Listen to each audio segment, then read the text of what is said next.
Bengaluru JP നഗറിൽ ഗുണ്ടെ പട്ടാപ്പകൽ വെട്ടിക്കൊന്നു. Quotation സംഘങ്ങൾ തമ്മിലുള്ള വൈരാഗ്യമാണ് കൊലപാതകത്തിന് പിന്നിൽ എന്ന് പോലീസ്. കൊലക്കേസ് പ്രതി രാജയാണ് കൊല്ലപ്പെട്ടത്. KB ശ്രീധരൻ വിവരങ്ങൾ നൽകും. ശ്രീധരൻ, എപ്പോഴായിരുന്നു സംഭവം? എങ്ങനെയായിരുന്നു?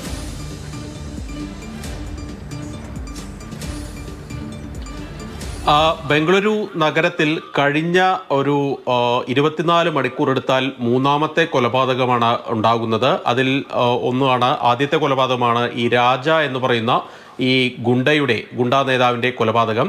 കഴിഞ്ഞ ദിവസമാണ് വൈകിട്ടാണ് ഈ കൊലപാതകം നടക്കുന്നത്. ഏതായാലും ഇയാൾ ചായ കുടിക്കാൻ വേണ്ടി വഴിയരികിലൂടെ നടന്നു പോകുമ്പോൾ ഒരു 4 അംഗ സംഘം വന്ന് ഇയാളെ വെട്ടിക്കൊലപ്പെടുത്തുകയായിരുന്നു. നടുറോട്ടിലിട്ട് വെട്ടിക്കൊലപ്പെടുത്തുന്ന ദൃശ്യങ്ങളാണ്, CCTV ദൃശ്യങ്ങളാണ് ഇപ്പോൾ പുറത്തു വന്നത്. ഏതായാലും ഇയാൾക്ക് മറ്റ് പല സംഘങ്ങളുമായി, പ്രത്യേകിച്ച് ഈ തെക്കൻ ബംഗളൂരു ഭാഗത്തുള്ള നിരവധി ഗുണ്ടാ പ്രവർത്തനങ്ങളിൽ പ്രധാന കണ്ണി ഇയാളായിരുന്നു. അതുമായി ബന്ധപ്പെട്ട് ഇയാളുടെ എതിർ സംഘങ്ങൾ കൊലപാതകം നടത്തി എന്നുള്ളതാണ് പോലീസ് കരുതുന്നത്. ഏതായാലും CCTV ദൃശ്യങ്ങൾ പരിശോധിക്കുമ്പോൾ അതിൽ നിന്ന് ഈ കൊലപാതകത്തിന് ശേഷം ഒരു കാറ് വരുന്നു. അതൊരു ടാക്സി കാറാണ്. ആ ടാക്സി കാറിൽ കയറി ഈ പ്രതികൾ കടന്നു പോകുന്നത് പോലീസിനെ കാണുകയും ചെയ്യാം. ഏതായാലും ഇതിന് പിന്നിൽ ആരാണെന്ന് കണ്ടെത്തുന്നതിന് വേണ്ടി പ്രത്യേക അന്വേഷണ സംഘത്തെ കണ്ടെത്തുന്നതിന് വേണ്ടി നിയോഗിച്ചിട്ടുണ്ട്.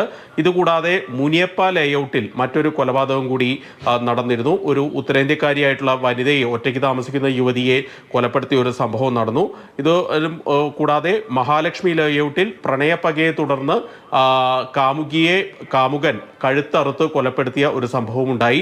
ഏതായാലും ബംഗളൂരു നഗരത്തിലെ ക്രമസമാധാന നിലയെക്കുറിച്ച് വലിയ ആശങ്ക ഉണ്ടാക്കുന്ന സംഭവങ്ങളാണ് കഴിഞ്ഞ 24 മണിക്കൂറിനുള്ളിൽ ഉണ്ടായത്. ഏതായാലും ഇതിൽ ആഭ്യന്തര വകുപ്പിനെതിരെ, വീഴ്ചയ്ക്കെതിരെ വലിയ തോതിലുള്ള പ്രതിഷേധമാണ് പൊതുവിൽ ഉയരുന്നത്.